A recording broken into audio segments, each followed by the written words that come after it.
Hey guys, it's Moby here, and in this video I want to talk to you about my Ethereal Knives Chieftain that can be used as an off-meta starter build in 3.19. So the main principle of this build is using a high damage physical spell skill gem such as Ethereal Knives and combining it with the Chieftain Ascendancy, especially with this node where you convert physical damage to fire damage, and also, and that is even more important, you gain 100% of physical damage as extra fire damage for 4 seconds every 10 seconds.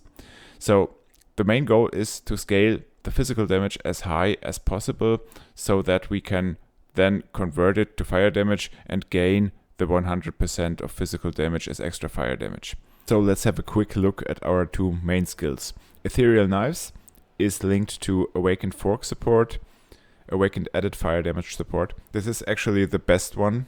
It's very cheap, and it also provides you not only with 44% of physical damage as extra fire at this level, but it also gives you +1 to level of supported physical skill gems. So that's kind of nice.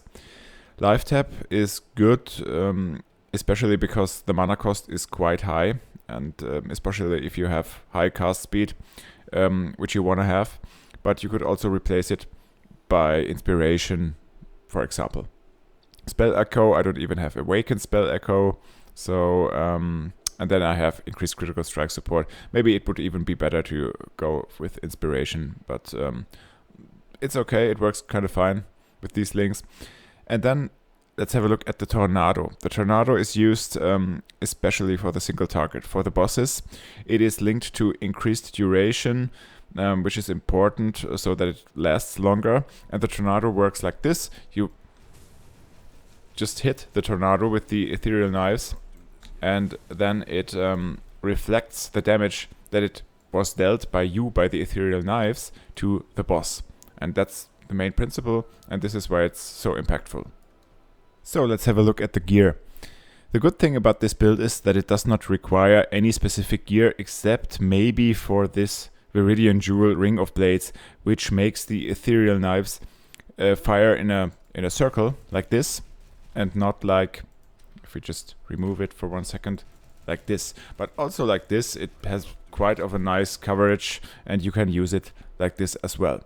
So let's have a quick look at my gear at level 95, which is also far from being optimized, but it works really well like this, and this is why I can recommend it. So what you should look for if you use a staff, but you can also use a mace, or a scepter or a wand with a shield. So that's not the problem. With a shield you're also better on the defenses and you have more mobility, but you should look for plus level of all physical spell skill gems. Cast speed is very important. Increased critical strike chance for spells, and spell damage or fire damage. And that's basically it for the offensive side of things. If you look at the rings, flammability on hit, and some resistances, some life, of course, life on every piece of gear. Here we have some life gain for each enemy hit by your spells. That's very powerful, especially for Ethereal Knives, because it hits very often and hits many monsters, so that's quite some survivability. Then some elusive boots, that's just nothing special. And here we have some resistances, some strength. If we look at the chest armor, I have an explodey chest, which is not necessary at all. You can use it, but you don't need it. I just tested it without the explodey chest, and it works kind of well also with Herald of Ash, and you have very good clear. The explodey chest just isn't as strong as it was before they nerfed it to only trigger on 20% of the kills. So no omniscience. As an amulet, I used this one. This is pretty good actually. Fire damage, cast speed, +1 level of physical skill gems, and some life, and also some resistances, so that's kind of good. Here I used a fire damage can't shock helmet, which is not necessary, but it's kind of useful to shock enemies, but really not required. And for the gloves, that's my personal favorite item is, I make use of this very often, Maligaro's Virtuosity. It's a very underused, unique item. It just costs a few chaos, nobody uses it, and it makes your critical strike multiplier to be 300.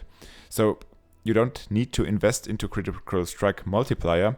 It also has no benefit if you do, but you have to invest into critical strike chance. And if you do so, then you have quite some nice damage output, and you save some points that you do not have to invest into critical strike multiplier. So that's basically the main benefit of these gloves, and they are really great also for this build. So looking at the ascendancy tree, as I've already mentioned, this one is very important. You should this one grab first because it gives you a lot of damage and also the conversion. Then Tassalio Cleansing Water is a very good defensive option, so that one is mandatory as well. And then I went here with the chance to ignite and the penetration, which is kind of solid. This one, Hinekora Death's Fury, is also kind of good. It could also be replaced by one of the new unique rings, which also has cover rare or unique enemies in Ash. So you could also go for Valako Storm's Embrace, for example, later on, or you could also make use of this one here, which could also be good. Yeah, but you're kind of flexible as long as you have these two. They are very important. So let's have a look at the rest of the skill tree. It's kind of basic. At first you travel, just get the life nodes and travel the way up here and grab these nodes, which are kind of powerful, and up here. And first you should take Elemental Overload, which gives 40% more elemental damage if you've crit recently, until you have Maligaro's Virtuosity or can invest in crit later on in the end game. You should stick to Elemental Overload. And yeah, the rest of it, as you can see, I make use of Thread of Hope. Thread of Hope is kind of a no-brainer for Chieftain, because Chieftain has, thanks to Tassalio, it has lots of resistances, so it has no problem dealing with the downside of Thread of Hope, which has some -2 elemental resistances. And this way we can grab Iron Will and Glancing Blows, which makes us we have like 60% chance to block attack and 60% chance to block spell damage, which is kind of solid for a softcore build, I believe. Then also here we went and took these stuff nodes. Of course, you can also travel down here and get those nodes. That's no problem. You don't need the Thread of Hope. And I took this one, Serenity and Reservation Efficiency. So this skill tree is also updated to 3.19, where it no longer has the increased mana reservation efficiency of skills, and also the life reservation efficiency of skills will get nerfed. So you don't have a problem with these downsides because this skill tree doesn't have this mastery anyway. And then, yeah, we grab all the life nodes, some spell block here, get up there, some crit, some life, fire damage, as I've said, spell damage, some herald things, and then we have pain attunement, so that we deal 30% more damage when on low life, and we are always on low life, so that's kind of good. And then we have here some damage, life.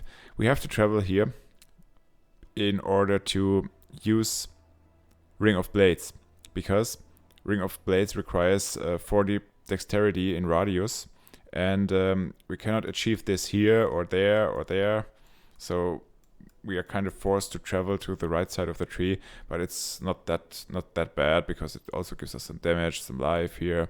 That's also fine. Physical damage crit. So basically that is kind of a good tree. By the way, the link for the path of building is in the description below. Thank you very much for watching this video, and if you're interested in more videos about off-meta builds, then please like and subscribe. See you next time. Thanks.